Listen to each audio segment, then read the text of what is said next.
आज प्रातःकालीन एडवांस योग शिविर के दौरान वीर रस के कवि डॉक्टर हरिओम पंवार ने अपनी कविता के माध्यम से शिविर में भाग लेने आए लोगों में राष्ट्रभक्ति की गंगा प्रवाहित की। इसके उपरांत युग दृष्टा स्वामी रामदेव जी महाराज ने इमरजेंसी के दौरान हुए अत्याचारों को आज के संदर्भ में जोड़ते हुए कहा, योग जो है हमें भीतर तक जागृत कर देता है और जो जागा हुआ इंसान है फिर वो अपने व्यक्तित्व से, अपने कृतित्व से, अपने अस्तित्व से इस ब्रह्मांड को दिव्यता से भर देता है। तो हमारे श्री हरिओम पंवार जी जो ओज के कवि हैं और मैंने उनको पहले तो किसी ने मेरे को उनकी कैसेटें दी थी, तो मैं गाड़ी में जा रहा था तो मैंने वो कैसेटें लगा दी। मैंने कहा ये तो बहुत प्यारे हैं। फिर मैंने इनको बुलाया, फिर ये आए और अब तो ये सदा सदा के लिए हमारे हृदय में ही बस गए हैं और वो इस पूरे अनुष्ठान को ही जीते हैं। वो इस भागवत भाव को, ब्रह्म भाव को, इस जिसको वो गाते हैं उसमें वो खुद भी जीते हैं कि मैं और मेरा देश सब जागृत हों और ये भारत अपने उस खोई हुई गरिमा को, ओज और तेज को पुनः प्राप्त हो। तो भाई हरिओम पंवार जी का एक बार सब की ओर से बहुत बहुत अभिनंदन है और उनको उनकी कविता पाठ के लिए मैं आमंत्रित करता। परम पूज्य स्वामी जी, श्रद्धेय देवेंद्र शर्मा जी, ब्रह्मचारी जी और आप सब भारत स्वाभिमान के सिपाहियों, आज मैं इस परिवार का सदस्य होने के नाते शामिल होने आया था, क्योंकि इससे पहले मैं परिवार का सदस्य तो स्वामी जी के चरणों में बैठ के बन गया था, लेकिन किसी शिविर में सामने बैठ के मैं आपके साथ शामिल नहीं हो पाया था। तो ये मेरा परम सौभाग्य का दिन है कि आज मैंने आपके साथ बैठकर अपना सदस्य होने का अधिकार भी जिया और सम्मान भी प्राप्त किया। ये स्वामी जी की असीम कृपा है मुझ पर कि उनका स्नेह मुझे प्राप्त हुआ। उनका आदेश है तो मैं किसी भी क्षण कविता पाठ के लिए उपस्थित रहता ही हूँ। किसी एक व्यक्ति ने 11 लाख किलोमीटर की यात्रा करके 11 करोड़ लोगों से मिलकर 11,000 सभाएं करके और राजसी जीवन छोड़ के फकीरी में देश की गरीब आदमी की समस्याओं को सिंहासन के सामने उठाने का साहस किया हो, ऐसी मिसाल संसार में दूसरी देखने को नहीं मिलती।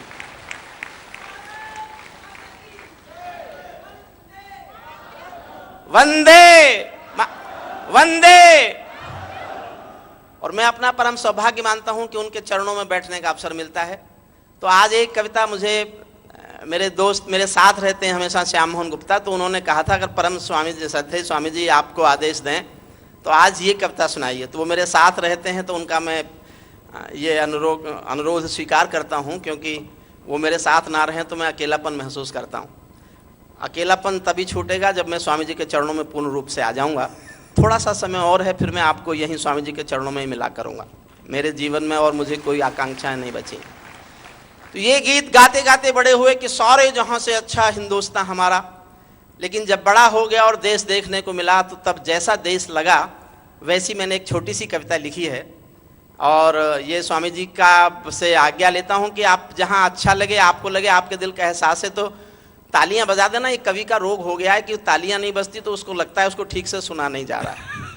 ये प्राणायाम भी होता रहेगा साथ साथ और उपचार भी होता रहेगा। उपचार। जहां सुरक्षा कर्मी जब जिसको चाहे कर दे अंधा, कैसा देश बना। क्यों एक सन्यासी को तपती हुई धूप में जंतर मंतर पर बैठना पड़ा। जहां सुरक्षा कर्मी जब जिसको चाहे कर दें अंधा, और पुलिस के थाने ऐसे जैसे गुंडों का धंधा। मुठभेड़ों के नाम पे हत्या होती है निर्दोषों की, चौराहों की मर्यादा है ठोकर में मदहोशों की। यहाँ वर्दियों की बाहों में अबला की चीखें गुम है, यहाँ वर्दियों की बाहों में अबला की चीखें गुम है। गांधी की नैतिकता वाली आंखों के आगे तम है, गांधी के सपनों का भारत कातिल है, हत्यारा है, फिर भी सारे जहां से अच्छा हिंदुस्तान है, फिर भी सारे जहां से अच्छा हिंदुस्तान। सर्दी बरसातों में निर्धन मर जाएं तो क्या। 64 साल में हिंदुस्तान की किसी भी राजनीतिक दल ने देश के उन 35 करोड़ की चिंता नहीं की जो भूख के कगार पर खड़े हैं। देश की सत्ता को चिंता रही केवल उन 5 करोड़ लोगों की सुविधाओं की, जिनके लिए डॉलर का इस्तेमाल, जिनके लिए रुपए के गिरने की समस्या। मेरी समस्या में श्रद्धेय स्वामी जी के चरणों में जुड़ा तो केवल इसलिए कि एक फकीर ने देश के 35 करोड़ उन लोगों की समस्या पर ध्यान दिया जो भूख के करीब हैं, वो भी हिंदुस्तानी हैं, वो भी हिंदुस्तान है। हालात क्या हैं? गर्मी सर्दी बरसातों में निर्धन मर जाएं तो क्या, गर्मी सर्दी बरसातों में निर्धन मर जाएं तो क्या। आमों की गुठली के आटे की रोटी खाएं तो क्या, आदिवासियों की मजबूरी पेड़ों की पत्ती खाएं, पगडंडी पर पैदा होकर फुटपाथों पर मर जाएं। हमने अपनी झोपड़ियों के आंगन भूख सहेजी है, लेकिन अपनी कला नाचने अमेरिका में भेजी है। जो भूखों से भीख मांग ले भारत वो बंजारा है, फिर भी सारे जहां से अच्छा हिंदुस्तान हमारा है, फिर भी सारे जहां से अच्छा हिंदुस्तान, फिर भी सारे जहां से अच्छा हिंदुस्तान हमारा है। खूनी दंगों के जंगल ही जंगल जिसके आंगन में, खूनी दंगों के जंगल ही जंगल जिसके आंगन में, लाखों चोटें खाए बैठा है जो अपने दामन में, जिसके पूजा घर शामिल हैं होड़ों में हथियारों की, ईंटें भी रोती हैं मंदिर मस्जिद व गुरुद्वारों की, जिसका रोज तिरंगा अपने लोहू में सन जाता है, बेटे का पिस्टल मां के ही सीने पर तन जाता है। भगत सिंह की धरती पर भी खालिस्तानी नारा है, फिर भी सारे जहां से अच्छा हिंदुस्तान हमारा है, फिर भी सारे जहां से अच्छा हिंदुस्तान हमारा। और एक चित्र और दिखाता हूं। एक सन्यासी के मंच पर हूं, लेकिन जब मैं लिखता हूं तो बहुत बहुत बहुत कठोर होकर लिखता हूं। कफन खसोटे तक भी हमसे बेशर्मी में हार गए। दुनिया में 3 मुल्क हैं जहां मुर्दों की मंडी लगती है, इथोपिया, सोमालिया और भारत। हमारी आर्थिक हालात क्या होंगे? आज रुपया डॉलर के सामने रोज मरता है। कफन खसोटे तक भी हमसे बेशर्मी में हार गए, कफन खसोटे तक भी हमसे बेशर्मी में हार गए। भारत के मुर्दे भी बिक बिक कर सीमा के पार गए। हमने आडंबर ओढ़ा है धर्म कर्म के सायों का, पर दुनिया वालों के आगे मांस परोसा गायों का। यहाँ पुजारी भी बैठे हैं आंखों में नाखून लिए, कई ब्रह्मचारी फिरते हैं जेबों में कानून लिए। राम तेरी गंगा में ली है, गंगा जल भी खारा है, फिर भी सारे जहां से अच्छा हिंदुस्तान हमारा है, फिर भी सारे जहां से अच्छा हिंदुस्तान, फिर भी सारे जहां से। अंतिम छंद पढ़ता हूं इस कविता का। अभी भी रोज यहाँ मानव की बलि चढ़ाई जाती है, यहाँ अभी भी मानव की भी बलि चढ़ाई जाती है। पत्थर की मूरत भी लोहू से नहलाई जाती है, जुबां कली की घूंघट खुलने से पहले सिल जाती है। और कैसा देश है ये, जुबां कली की घूंघट खुलने से पहले सिल जाती है। इस भारत में दूध नहीं मिलता मदिरा मिल जाती है, इस भारत में दूध नहीं मिलता मदिरा मिल जाती है। रोज यहाँ लाशें बनती हैं दुल्हन बिना दहेजों की, रोज यहाँ लाशें बनती हैं दुल्हन बिना दहेजों की। और रोज संख्या बढ़ जाती है आवारा सेजों की, बेबस नोची हुई कली का चकला यहाँ सहारा है। फिर भी सारे जहां से अच्छा हिंदुस्तान हमारा है, फिर भी सारे जहां। बहुत बहुत धन्यवाद के साथ, स्वामी जी के चरणों में प्रणाम के साथ। आज के ही दिन 26 जून 1975 को इमरजेंसी आपातकाल लागू हुआ और लोकतंत्र की हत्या की गई। और सब जो भी वतन की खुशहाली के गीत गाते थे भारत माता और वंदे मातरम की जय बोलता कोई भी दिखाई दिया, उसी को पुलिस ने डंडा मारा और जेल में ठोक दिया। उस समय तो एक दिन के लिए आपातकाल लागू हुआ था, अब तो हर दिन इमरजेंसी जैसी स्थिति बन गई है हमारे देश में। ये हालात हो गए हैं आज के हमारे मुल्क में। और तब हमको एक बड़ा आंदोलन करने के लिए, एक बड़े परिवर्तन के लिए, एक बड़ी क्रांति के लिए, एक आध्यात्मिक, सामाजिक, आर्थिक, राजनीतिक और वैश्विक क्रांति के लिए खड़े होना पड़ता है। ये वक्त बहुत नाजुक है हिंदुस्तान का। हिंदुस्तान के भीतर हम सुरक्षित नहीं। वो नक्सलवाद, वो आतंकवाद और माओवाद के मात्र बंदूकों से होने वाले, असलों से होने वाले वो हमले ही नहीं, इस देश का धर्म, इस देश की संस्कृति, इस देश का ईमान, इस देश की सभ्यता, इस देश की धरती, इस देश के जंगल, इस देश की जमीन, इस देश के मूल्य आदर्श सब कुछ ध्वस्त हो रहे हैं। देश गरीबी से, महंगाई से, अज्ञान से, अशिक्षा से, अभाव से त्रस्त है। और जो सत्ताओं के शिखर पर बैठे लोग हैं वो तो इतने मस्त हैं, तर्क क्या देते हैं, बोले देश के लोगों के पास ना पैसा बढ़ गया इसलिए महंगाई बढ़ गई। और ये तर्क मतलब कोई साधारण कोई आदमी दे तो बात समझ में आती है। देश के प्रधानमंत्री और देश के वित्त मंत्री, आप कितना ही ऊंचा होदा और पद पालें, लेकिन जब तक आपका इस देश के लोगों के दिलों में सम्मान नहीं है, आपके लिए सारे पद, सारी पदवियां बेकार है। सत्ताओं पर रहने का आप कहते हैं हमें अधिकार है क्योंकि हम चुनाव जीत करके आए हैं, इसलिए कहते हैं कि हम तो राज करेंगे। हमारे इस देश के लोगों को लोकतंत्र के बारे में शायद 1% भी जानकारी नहीं है। इसलिए इस देश के लोगों को जहां साधारण एजुकेशन की जरूरत है, उसमें भी 50% से ज्यादा लोग तो अनपढ़ ही हैं। जहां न्यूट्रिशन एजुकेशन की जरूरत है, हेल्थ एजुकेशन की जरूरत है, वहीं देश को पॉलिटिकल एजुकेशन की भी जरूरत है, एंटी करप्शन एजुकेशन की जरूरत है। इस देश को बहुत कुछ प्रशिक्षित करने की आवश्यकता है। ये कहते हैं हम चुनाव जीत के आए, हम तो देश पर राज करेंगे। भाई चुनाव जीत करके तुम आए, अब कोई कहे कि जी मैं तो आईएएस की परीक्षा पास करके आया हूं और घोटाले करूंगा, लूट खसोट करूंगा और फिर भी आईएएस ऑफिसर रहूंगा, क्या ऐसा हो सकता है? एक आईएएस ऑफिसर यदि गलत काम करता है, और गलत काम तो बाद की बात है, एक आईएएस ऑफिसर है, मान लीजिए कि आज हरिद्वार में यहां के सीएम आते हैं और यहां के आईएएस ऑफिसर जो कलेक्टर हैं वो अपनी ड्यूटी पर मौजूद नहीं होते, तो क्या कर देता है उसको मुख्यमंत्री, क्या कर देता है? सस्पेंड कर देता है।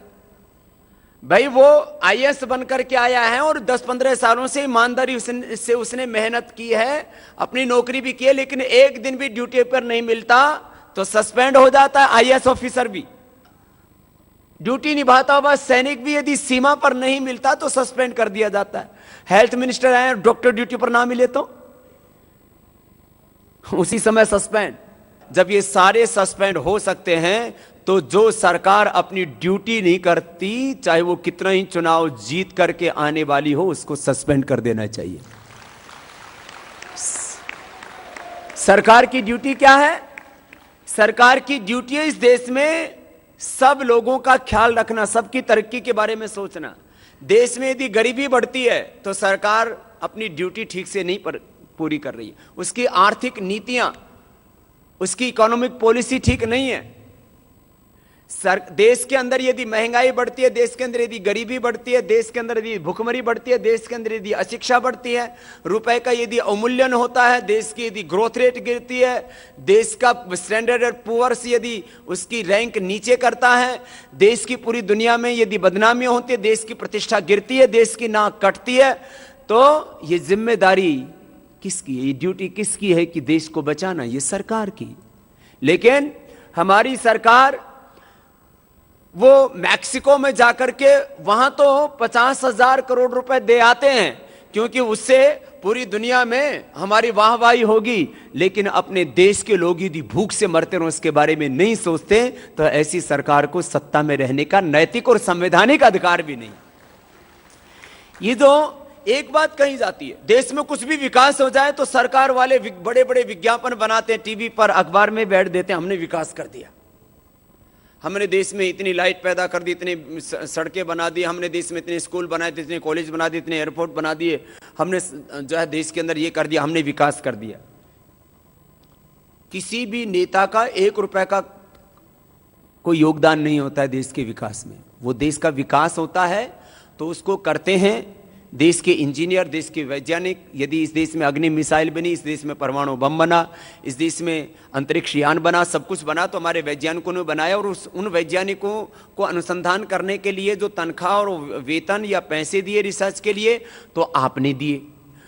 इस देश के अंदर जो भी विकास हुआ, इस देश के अंदर जो भी रिसर्च हुआ, जो भी डेवलपमेंट हुआ तो उसके लिए पैसे दिए आपने। इन नेताओं की कोठी बनाने के लिए, बंगले बनाने के लिए पैसे दिए आपने। महात्मा गांधी जी कहते थे और आचार्य चाणक्य कहते थे, हमारे सभी महापुरुषों का सिद्धांत था, जिस देश के शासक महलों में रहते हैं उस देश की प्रजा झोपड़ियों में, गरीबी भूखमरी में रहती है, और जिस देश के राजा झोपड़ियों में रहते हैं उस देश की प्रजा महलों में रहना शुरू हो जाती है। ये एक बहुत बड़ा सिद्धांत है। जो जितने भी हमारे राज्यपाल हैं उनके रहने के लिए एक एक फ्लैट बढ़िया बना देना चाहिए, और उनके लिए एक एक हॉल बना देना चाहिए जहां वो मीटिंग आदि कर सके। और जितने भी एमपी जो 2.5 एकड़ की कोठी लेकर बैठे हैं, इन एमपीओ के लिए 2.5 एकड़ जमीन की क्या वहां कोई बहस बांध रखी है इन्होंने? कोई डेयरी फार्म खोलना है इनको, वहां कोई खेती करनी है इनको? 2.5 एकड़ जमीन के इनके बने हुए हैं सारे के सारे, और कहते हैं हम इस देश के सेवक हैं।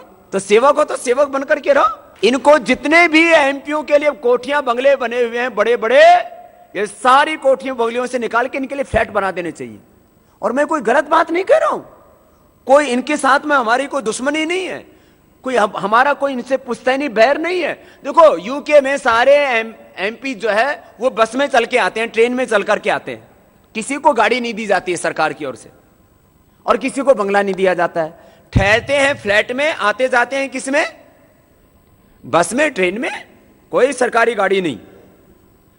भाई ये अमेरिका से तो बड़ा नहीं हो गया ना ये यहां का एमपी, ब्रिटेन से तो बड़ा नहीं हो गया जिसने पूरी दुनिया के 70 से ज्यादा देशों में राज किया।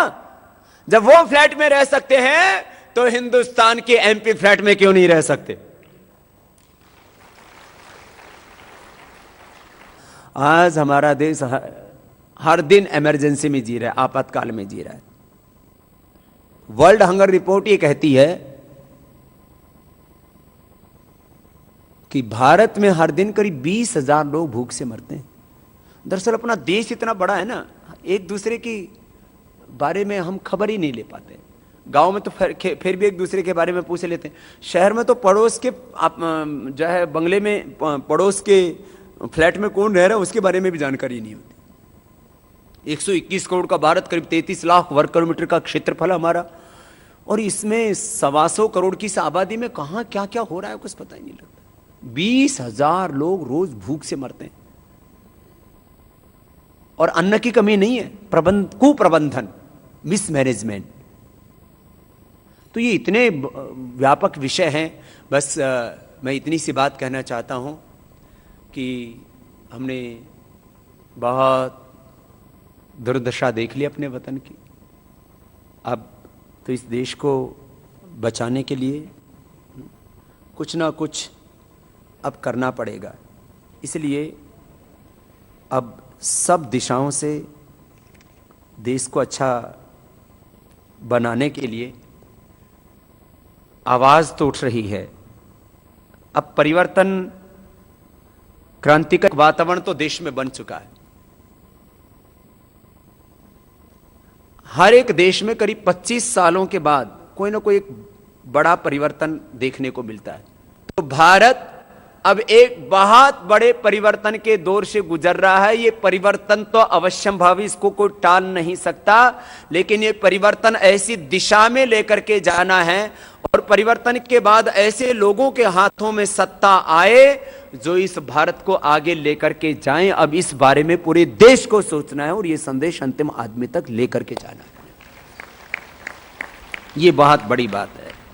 अब परिवर्तन के दो रास्ते हैं, एक तो है आंदोलन, एक है चुनाव।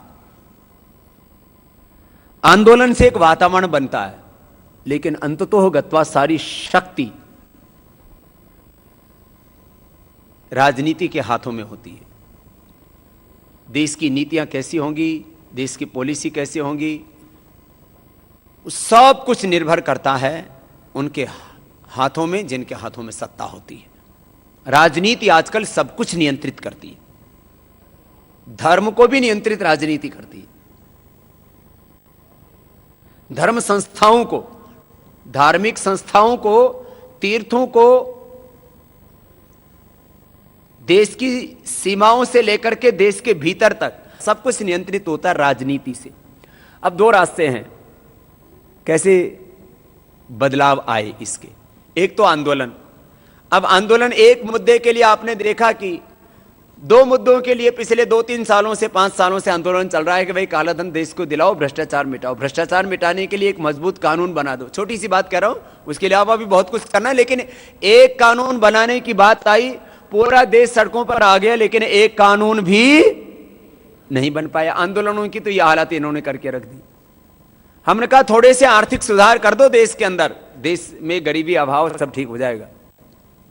आर्थिक सुधारों के लिए, भ्रष्टाचार को दूर करने के लिए, कानून बनाने के लिए, कुछ छोटे मोटे प्रोविजन करने के लिए इस देश में ऐसे करीब 100 सुधार करने की जरूरत है।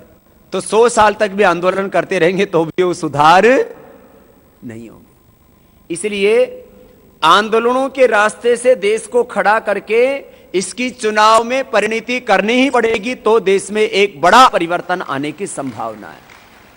तो ये एक मैंने थोड़ा सा ये परिवर्तन का जो मैकेनिज्म है, क्रांति का जो फल है वो कैसे देश को मिले, इसके बारे में बात की। क्योंकि चारों तरफ से देश पर खतरे मंडरा रहे हैं, चारों तरफ से मैंने कहा अब तो आपातकाल जैसी स्थिति बनी हुई है, और इसके लिए चारों तरफ अपने साधारण कार्यकर्ताओं से लेकर के पूर्णकालिक कार्यकर्ताओं से लेकर के हमारे सभी सेवाव्रती भाइयों से लेकर के करोड़ों आम जन अब इस अभियान के साथ खड़े हो चुके हैं। चारों तरफ देश में यह आंदोलन आगे बढ़ रहा है। देश के लोगों को सोचना है, पिछले अतीत को याद करके कि अब भारत का भविष्य कैसा बनाना है। मात्र वो इमरजेंसी की ही बात नहीं थी।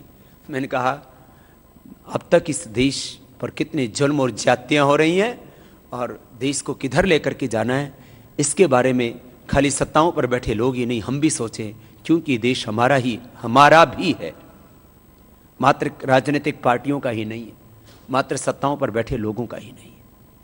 और जब ऐसा सोचेंगे तो ज़रूर देश के लिए आप कुछ बड़ा करेंगे। मेरे साथ एक बार सभी मिलकर के बोलेंगे, दोनों हाथ उठा करके, कि देश हमारा है, हम इसकी रक्षा करेंगे, हम इसको बचाएंगे, इसको आगे बढ़ाएंगे। दोनों हाथ उठा करके बोलेंगे, भारत माता की वंदे वंदे, इंकलाब हिंदुस्तान